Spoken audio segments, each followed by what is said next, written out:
declaring a period of mourning for each of these victims on each of the following days, under which flags of all the state buildings, schools, and universities will be at half-staff. I requested, and Dr. Kate Brumley, our superintendent of education, has called for a moment of silence in all of our public schools, beginning on Monday at 9 a.m. So on Monday, January 6th, will be in remembrance of Kareem Badawi. On Tuesday, January 7th, will be in remembrance of Tiger Besh. On Wednesday, January 8th, will be in remembrance of Drew Dauphin. On Thursday, January 9th, in remembrance of Nakara Dado. On Friday, January 10th, in remembrance of Billy DeMaio. Then again on Monday, January 13th, Hubert Gothrow. On January 14th, Reggie Hunter. On January 15th, Nicole Perez. On January 16th, Terry Kennedy. On January 17th, Matthew Tenadaro. Then again, starting the following week, on Monday, January 20th, Edward Pettifer. January 21st, Latasha Polk. January 22nd, Brandon Taylor. And then hopefully concluding on January 23rd in remembrance of Elliot Wilkerson. We have been working side by side with the Orleans Parish Sheriff's Office Crime Reparations Unit, the New Orleans Police Department's Victim Witness Unit, the FBI's Special Victims Unit, the Orleans Parish District Attorney's Office Victims and Witness Unit, to ensure that these victims get the answers and the support that they need. I also called on a time of prayer from Thursday and culminating today, specifically asking pastors and clergy and parishioners here in Louisiana and across the nation to unite in the prayer of victims and their families. We have been specifically tasked in assisting families with expediting the transportation of the deceased family members home. Each citizen of Louisiana's body was offered a Louisiana State Police escort to the funeral home of their parish. Each of our out-of-state victims was either escorted to the state line or to the airport. We are working again with the Crime Victims Reparation Board to ensure that the support they are entitled to is expedited. And the FBI will discuss more details of what they're doing in coordination to assist us with these victims. And I'll tell you what I've told each one of those families. I don't think there's a person up here that wouldn't love to return them to their families. And so we will continue to ensure that their tragic loss is not forgotten. And while we can do nothing to undo what has happened, we are committed to doing everything within our power to honor these victims and support their families and friends. Thank you.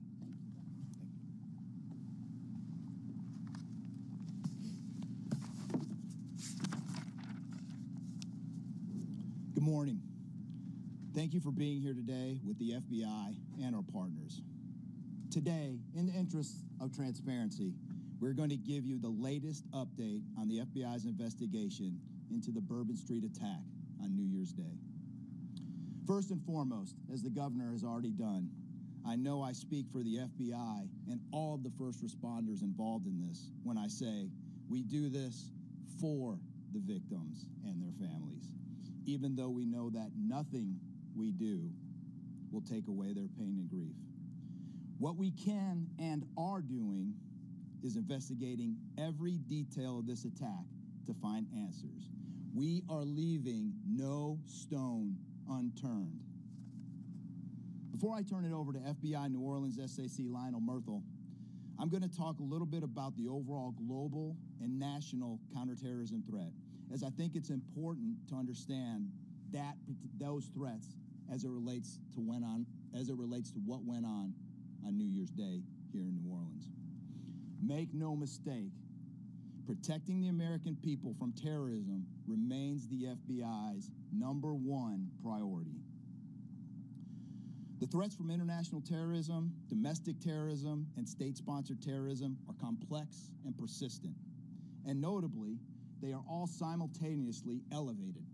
You might have heard the director speak numerous times about him seeing all the red lights flashing right now. We continually face threats from foreign terrorist organizations, violent extremists across the ideological spectrum, and criminal actors that aim to bring violence and harm to the United States. During these past few years, lone actors, or small cells of individuals who typically radicalize to violence online and who primarily use easily accessible weapons, have posed the greatest terrorism threat to our homeland. Additionally, for the past several years, the FBI has provided intelligence to our law enforcement partners highlighting that ISIS calls for vehicle ramming attacks. This is a tactic that has been used for many years to conduct deadly attacks on U.S. soil and in other countries.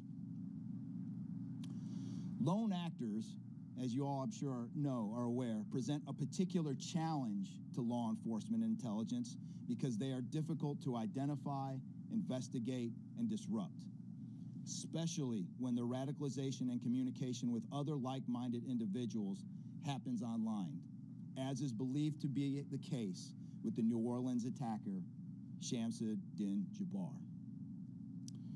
Over the last year, we saw multiple plots in the U.S. that we were able to disrupt along with our state, local, and federal law enforcement partners. We simply cannot do it alone. Those include plots in September and October in Oklahoma City and New York City, respectively. The FBI continues to work tirelessly to combat the threat of terrorism, and that includes constantly working with and communicating with our state, local, and federal partners, whether that is sharing intelligence and information or day-to-day coordination of investigation. And in New Orleans, that is exactly what the FBI and our partners have done since day one. As it relates to this investigation, all investigative details and evidence that we have now still support that Jabbar acted alone here in New Orleans. We have not seen any indications of an accomplice in the United States, but we are still looking into potential associates in the U.S. and outside of our borders. The case is still very early on. As is with the case with any complex terrorism investigation, as we uncover new leads, receive tips from the public, examine electronic devices, and interview witnesses, the information as we know it evolves into a clearer picture and provides more answers. We have a clearer picture today than we did even 2 days ago. We are much further along than we were previously. I'd also like to take a moment to thank the public for your help so far. You have provided tips that have greatly enhanced this investigation. I don't think the majority of you all in the public know just how critical your information has been for the FBI in high-profile investigations like this one. Your tips and information have been instrumental in the most significant terrorism investigations that have occurred in the last 20 years. So thank you on behalf of the FBI. The FBI continues to surge resources from across the country to assist the New Orleans field office. In addition to FBI special agents and personnel based here in New Orleans, more than 200 additional personnel have been brought in to assist in this investigation in order to process evidence, support victims, and investigate leads and tips.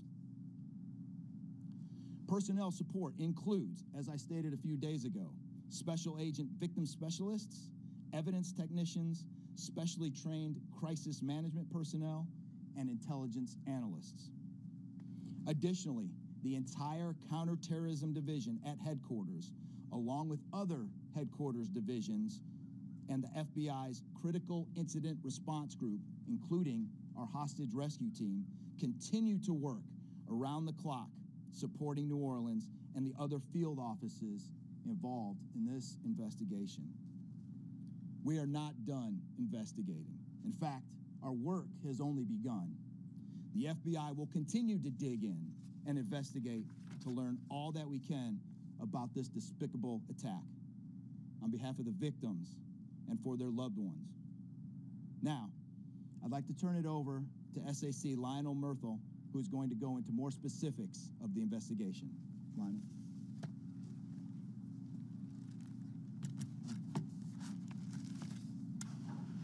Thank you, Chris. My name is Lionel Murthel. I'm the Special Agent in charge of FBI New Orleans.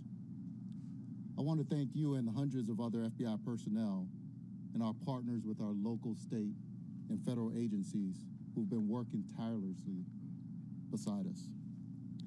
FBI New Orleans deeply mourns the loss of those who tragically lost their lives and extend our heartfelt prayers to those who were injured and offer our unwavering support to those who endured the traumatic experience of witnessing such a devastating act of terror. Today, we want to focus on filling in some of the gaps and giving you a greater understanding of the planning that went into this horrible attack by Shamsud Din Jabbar. We are also sharing videos showing Jabbar placing the IEDs on Bourbon Street and videos he took as he plotted this hideous attack. Thanks to information provided by you, the public, this investigation is crossing state and international borders as our agents follow leads in Houston, Texas, Atlanta, Georgia, Tampa, Florida, and internationally. FBI Houston has recovered evidence at his home there, and the work now shifts to our specialists at the FBI laboratories. Interviews are being conducted with hundreds who have been identified as knowing key pieces of this complex, evolving case. We have also tracked that Jabbar traveled to Cairo, Egypt from June 22nd until July 3rd of 2023. A few days later, he flew to Ontario, Canada on July 10th and returned to the U.S. on July 13th on 2023. Our agents are getting answers as to where he went, who he met with, and how those trips may or may not tie into his actions here in our city in New Orleans. We've also discovered that Jabbar made at least 2 trips to New Orleans in the months prior to the attacks. One in October and the other a month later in November of 2024. From what we now know, Jabbar stayed at a rental home in New Orleans beginning October 30th, 2024. He was in town at least 2 days. During that time, Jabbar, using Meta glasses, recorded a video as he rode through the French Quarter on a bicycle. This video shows Jabbar during that trip in October with his Meta glasses. As we continue to learn more about that trip, we ask anyone who may have seen or interacted with him to contact us. Now, for more information, Meta glasses appear to look like regular glasses, but they allow a user to record videos and photos hand-free. They also allow the user to potentially live stream through their video.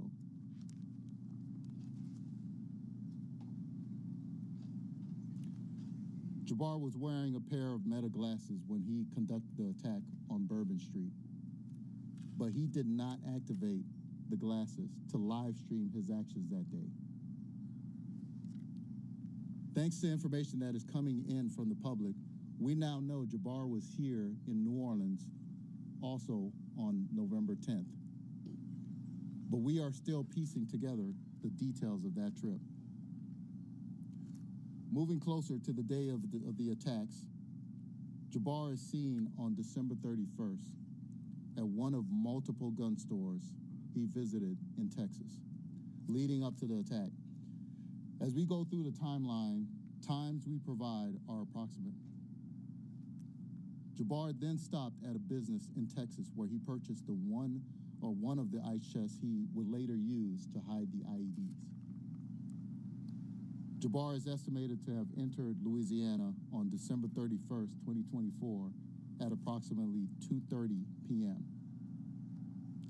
He rented a vehicle that was seen again in Gonzales, Louisiana around 9 p.m. on December 31st. By 10 p.m., home camera footage shows Jabbar unloading the white pickup truck in New Orleans outside of the Mandeville Street rental home in the St. Roch neighborhood of New Orleans. Just under 3 hours later, at 12:41 a.m. on New Year's morning, Jabbar parked the truck and walked to Royal and Governor Nichols Street. Jabbar placed the first IED in the cooler at Bourbon and St. Peter Street at 1:53 a.m. Someone on Bourbon Street, who we have no reason to believe was involved, dragged the cooler a block to Bourbon and Orleans, where our teams found it after the attack. Jabbar placed a second IED in a bucket-type cooler at 2:20 a.m. on Bourbon and Toulouse Streets. In the videos, you see Jabbar wearing the long brown coat we showed you in a photo released earlier. That coat was recovered in the rented F-150. At 3:15 a.m., Jabbar used his pickup truck as a lethal weapon before crashing into the construction equipment and was stopped by the brave men and women of NOPD. Shortly after 5 a.m., a fire was reported at the rental home in the Mandeville Street location in New Orleans, and the New Orleans Fire Department found explosive devices on scene after entering the home. As we released yesterday, we strongly believe Jabbar was solely responsible for the fire on the Mandeville Street in New Orleans. We determined that he set the fire before heading to Bourbon Street, based on the ATF's investigation. I'd like to bring up Special Agent in charge of the ATF Field Division, Joshua Jackson, to address the details of their investigation and to explain the origin of the IEDs and the materials Jabbar used in them. SHE Jackson. Thank you. Good morning. As stated, my name is Joshua Jackson. I'm the Special Agent in charge for the New Orleans Field Division, and I want to share with the media some updates regarding the origin and cause of the fire at the Mandeville Street address in New Orleans. We'll update you on information we developed with the firearms that were recovered from the scene, as well as discuss the explosives material that was recovered in Houston and here in New Orleans at the Mandeville Street address. And I'll kind of close out with some comments about our victim witness coordinators. As to the fire, it was determined by the investigators that Jabbar drove from Houston to New Orleans by himself. Throughout his entire time at that rental location in New Orleans, he was the only one seen coming and going from that location. He left that location at 12:15 a.m. the day of the attack, and that's when he set the fire. We know this because at 12:17, the Nest thermostat converted over from heat to cool. Through the whole time and during his stay, the weather had been cold, and the heat was running inside that residence. It changed roughly 2 minutes after he left because the thermostat indicated that the temperature was rising inside the residence, and it tried to keep up with the fire that was growing inside. Let me explain what happened with the fire. He used an open flame in the linen closet area next to the washer and dryer in a closed-off hallway centered into the residence. This hallway leads into different rooms of the house: bedrooms, the front room, the kitchen. Using this open flame in the linen area, this caused the fire to grow. He also set a half gallon of accelerant gasoline in a plastic gasoline container in that hallway. He also poured accelerant in different rooms throughout the house. We believe he did this, and his hope was to burn the entire house down and hide evidence of his crimes. As the fire grew in this closed-off area, it eventually ran out of oxygen and fuel, and it smothered itself before it spread to the accelerants that were placed in the other rooms. That's why the house did not burn down. At 5:18, neighbors smelled smoke in the air, and they're the ones who contacted 911, and that's when New Orleans Fire Department showed up at this residence and put out the smoldering fire that was there, and that's when they observed the materials inside the house and contacted FBI and ATF, and we secured that location. As far as the firearms that have been recovered in this investigation, it was a semi-automatic pistol that was used by Jabbar, and it's a semi-automatic rifle. The pistol was a 9mm, and the rifle was .308 caliber. Conducting ATF urgent traces, we determined we did make contact with the individual who completed a private sale of the rifle on November 19th, 2024 in Arlington, Texas. This individual, based on our investigation, does not know Jabbar. This was a chance encounter in having this private sale transaction in Texas. There's no way this individual knew that Jabbar was radicalized or had any sort of awareness that this attack was imminent. I also want to preface that private sale transactions like this in Texas are illegal. Additional firearms that recovered from the scene, and I'm going to call them privately made silencers, and I say that we're calling that because our Firearms Ammunition Technology Division, they still need to make a determination on these devices to ensure that they actually reduce the sound of a firearm to a degree that it can be technically classified as a silencer. But for the ease of public consumption, for you all to understand what was recovered, was a privately made silencer on the rifle that Jabbar was using in an attempt to muffle the sound of that rifle as he fired it. We also recovered a privately made silencer inside the Mandeville Street address, along with the explosives material. Now, there's been reports in the media about the explosive material that was recovered. That is something that is only found overseas. I want to provide more information. The explosive material recovered at the Mandeville Street address was field tested by a chemical identifier by bomb techs with ATF and FBI. This is a field test. Tested as R salt. R salt is very similar in look, texture, and chemical makeup as RDX, which is all readily common and available right here in the United States. These same field tests were done in Houston at Jabbar's residence, and that tested as true RDX. The FBI lab will conduct additional tests of this material, which we believe will turn out to be commonly found explosives right here in the United States. Now, what is different about this device that is somewhat unique, and it goes more to the inexperience of Jabbar. Our salt and RDX, typically you need a detonator to set it off. He did not have access to a detonator, so he used an electric match in its place to try to set off the explosive material. That is the only thing that's unique about the IEDs. IEDs themselves, how they were designed, functioned, something that our bomb techs with ATF and FBI have seen. It's not novel. What was different is he didn't use the correct device to set it off, and that is just indicative of his inexperience and lack of understanding how that material might be set off. Last comments are very important. I know that victims and family, that is the focus. That's why we're doing this job. That's why we're going, spending hours and surging resources. ATF has victim witness coordinators that are working hand in hand with all the victim resource specialists, and they're going to remain on the ground, engaged throughout services as we continue to engage and connect with the victims and the families. So our thoughts and prayers remain with them. Our focus and our energy remain with them in the city of New Orleans. And with that, I'm going to turn it back over to SAC Merkel. Thank you, SAC Jackson. When incidents like this happen, obviously the criminal investigation is important.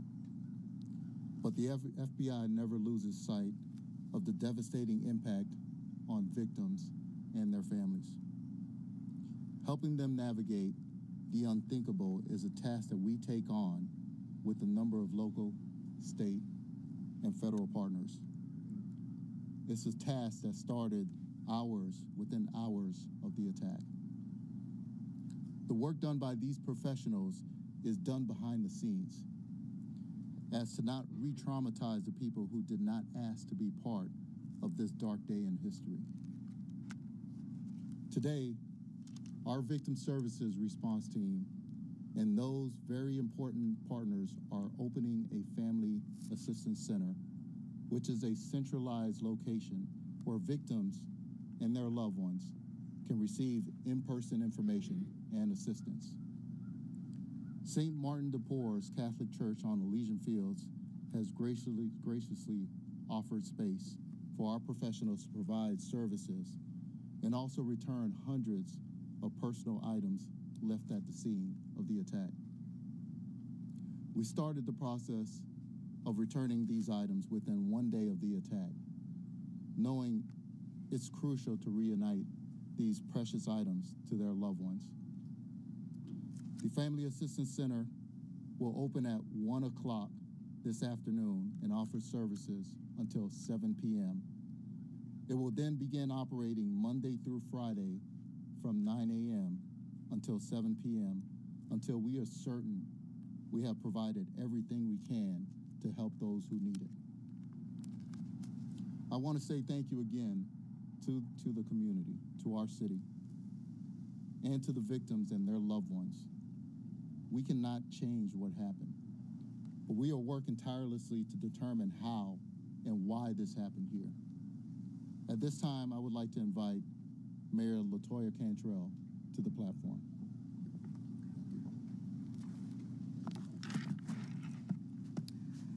Good morning. Thanking our unified command here, all resources, federal, state, and local, focusing on our victims and our families. From day one, we did not waver in regards to making sure, again, that our victims were a top priority in addition to their families, but also understanding that our victims also include our first responders, our businesses, and employees as well. These services will be extended to all, and we do appreciate that. From being on the phone at the start of this with the White House, with our president, Joe Biden, in addition to AG Garland, the request was for victim services. So again, I just want to say thank you. In addition to that, the city of New Orleans will welcome President Biden on tomorrow to demonstrate, his unwavering support of our victims, their families, and the city of New Orleans. The city of New Orleans just continues to demonstrate its resilience and its love for its people, coming together in prayer and making sure that we're lifting our community up, our city up, every step of the way. Our mission remains on increased public safety as we move towards hosting major events in the city of New Orleans, whether that's Super Bowl or Mardi Gras, and others to follow. But with this, I have specifically requested through the White House that the city of New Orleans be assisted with getting a tactical expert in our city this week to map our city for target hardening measures, where and how. These are requests that have been made by me specifically and our New Orleans superintendent, Ann Kirkpatrick. In addition to that, we have submitted a re-adjudication request for Mardi Gras to be removed from a Tier 2, upgraded to a Tier 1. This is something that we have been advocating for many years now, I can say since 2019, but we do believe that it will be processed. This is something that the governor and I will have conversations with the president on tomorrow, and we will continue to push for a Tier 1 rating for Mardi Gras. I also want to, as we informed you on Friday, But on tomorrow, it starts our activation and infrastructure activation in preparation for the Super Bowl that's coming next month. You will see this activation and even in real time and as it unfolds, again, starting tomorrow, but throughout as we move towards February. The city of New Orleans will always remain focused on improving public safety measures, no doubt about that. But on today, we're here to ensure that our victims, our families, our law enforcement officers, our businesses, our employees are extended the resources that they need to not only move through grievement, but to get the support and the services that are so vitally important this day and really days to come. There's been a fund set up by the Greater New Orleans Foundation that will assist our victims as well with resources that can be reached. The information can be reached at gnof.org. I want to thank again all of our partners who have ensured that the resources are met with the need on the ground. I also want to thank just the outpouring of support from residents, from cities, from countries around the world. I also have to thank my Commissioner, Tanisha Stevens, the New Orleans Police Department, just ensuring that we're working in partnership and in real collaboration, again, to meet our people where they are. But make no mistake about it, we are working collectively and around the clock, and we will not stop. I have full confidence that the city of New Orleans not only is safe, we will continue to be safe days, weeks, and months ahead as we prepare again to host national events in our city. Thank you.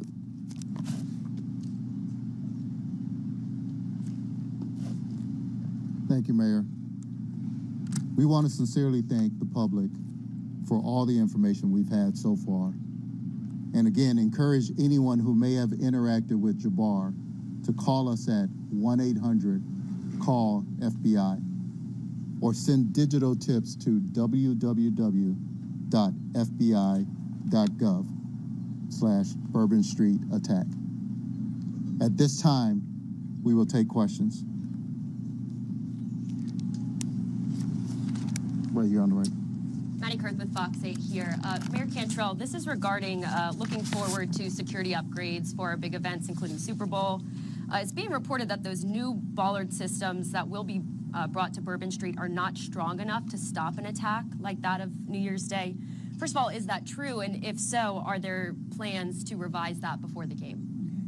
So as it relates to, and as I mentioned, we are asking for a tactical expert to be in the city of New Orleans this week to go over all of our plans that have been put in place by a unified command that we've been working on this literally for months on end. So what we're wanting to do is to ensure that that boots on the ground with that expert advice to determine whether or not these bollards that you're talking about are sufficient.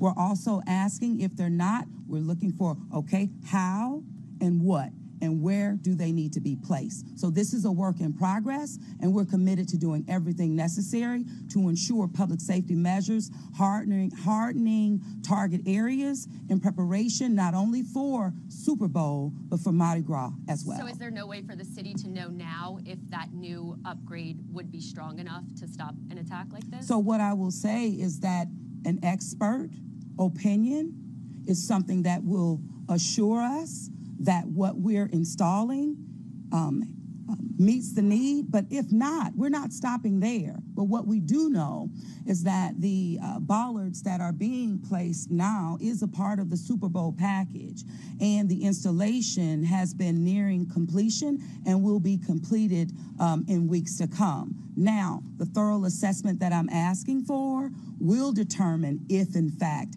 they're strong enough. So I can't say with a surety that's the case, but an expert will be able to do so and will respond accordingly. And Mayor, you mentioned that you're going to bring in this expert and you want them to kind of look over everything. We have parades that are going to be starting on Monday. What immediately can be done to make sure that those So what will immediately be done is what you've seen us demonstrate, even hosting Sugar Bowl in the city of New Orleans.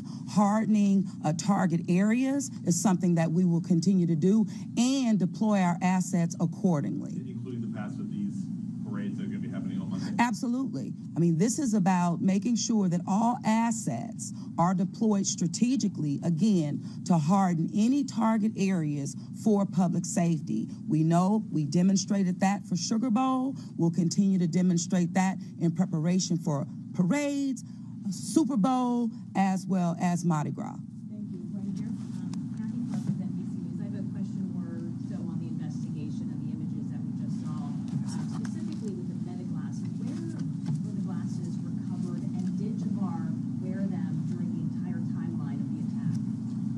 Yeah, so the glasses were recovered on the person of Jabbar following him being neutralized by NOPD, and we believe he was wearing them throughout the evening. And he was recording the entire time? So we don't have any indication that he was actually recording, but he was wearing those glasses.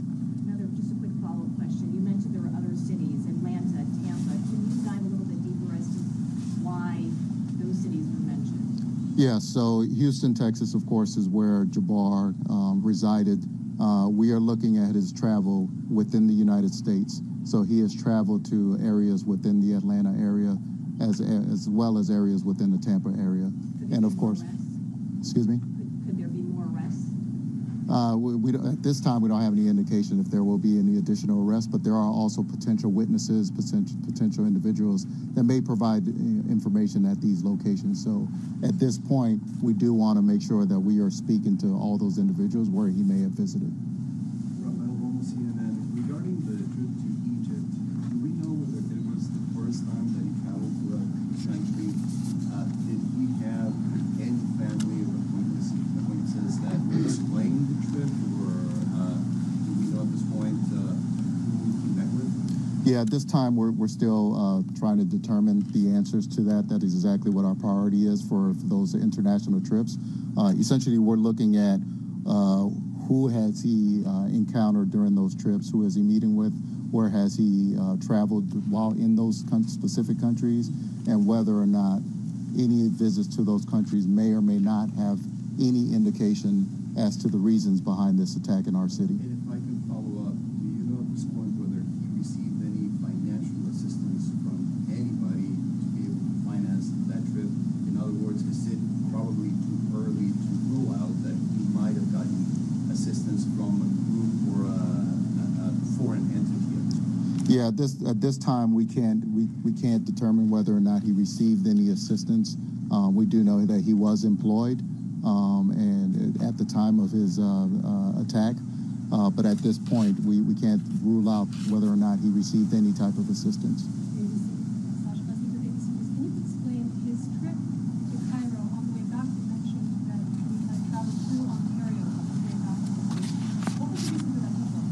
Yeah, so we don't know the reason behind that, and again, this is one of the items that we are looking to get some clarity on as to the purpose and reasoning behind each of those individual trips. So we have legal attaché offices in each one of those countries. The FBI does, but we are working with our law enforcement partners as well as our government partners as well to determine those answers.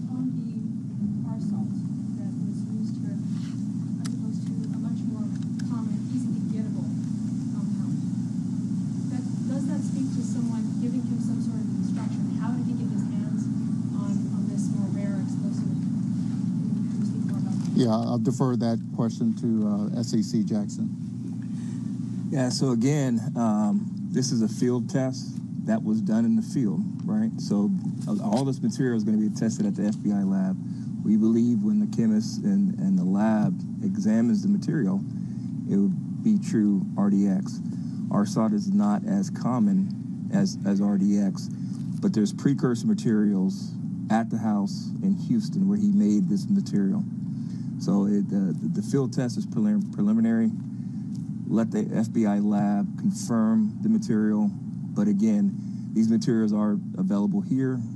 And at this time, there's no indication that he received this material from overseas. Yeah, Brittany Berner, local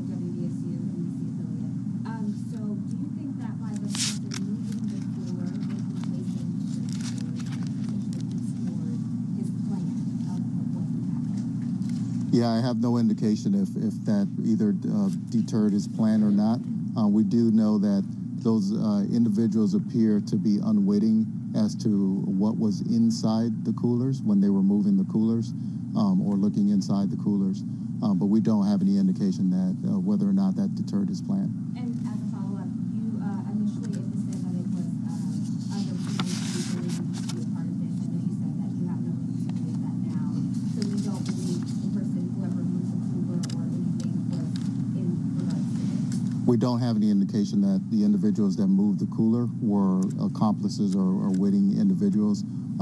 From what we've observed so far and what we've gathered through our investigation is that they were unwitting individuals who moved the cooler from location to location without knowledge of what is in the cooler. Was he driving it at all?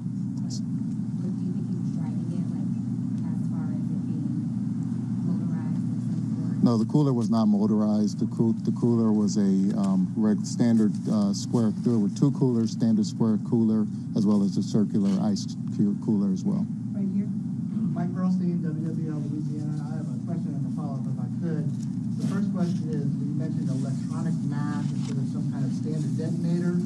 Why was that not employed? What foiled that? Was there a plan for him to use that? Does it have a remote capability that somehow did not get used? Yeah, as to that question, so electric match or hobby switch are commonly available items that common citizens could get their hands on. A detonator is not something that a common citizen can get their hands on. That's why he chose electric match. It is readily available. As far as the device that was recovered, the devices did have receivers attached to them with the explosives material. There was a transmitter that was recovered inside of Jabbar's vehicle. So we believe that the transmitter would have functioned and would have worked, but for New Orleans PD putting him down before he could get access to that transmitter and set off the devices. And my follow-up question is, we have heard about things that Jabbar posted on social media, obviously threatening, it must have days before the attack and then in the hours. Is there any intelligence capability, FBI or otherwise, that could have intercepted what he posted on social media? That's a great question. The key here, when it comes to social media posts, we really rely on the public, the individuals who are seeing these posts to report these posts. As you know, there are several privacy concerns regarding social media. So unless it's a publicly available online platform, we have to have a legal process in order to get into those postings. So really, we rely on information from the public and information from concerned citizens. A little further to where he posted this and who may have seen it in advance of the attack. Yeah, I don't know who would have seen it in advance of the attack. He has, from our understanding, he's posted on a couple encrypted applications as well as on his own social media. Yeah, Jack Burke with AP. Do we have any indications as to why he chose New Orleans specifically to carry out? No, we don't have any indication as to why he specifically chose New Orleans. Again, this is one of our top priorities, is to get an understanding as to not just on the day of the attacks, but the reasoning behind the two previous trips back in October as well as November. But that is a concern for us and a priority for us as well.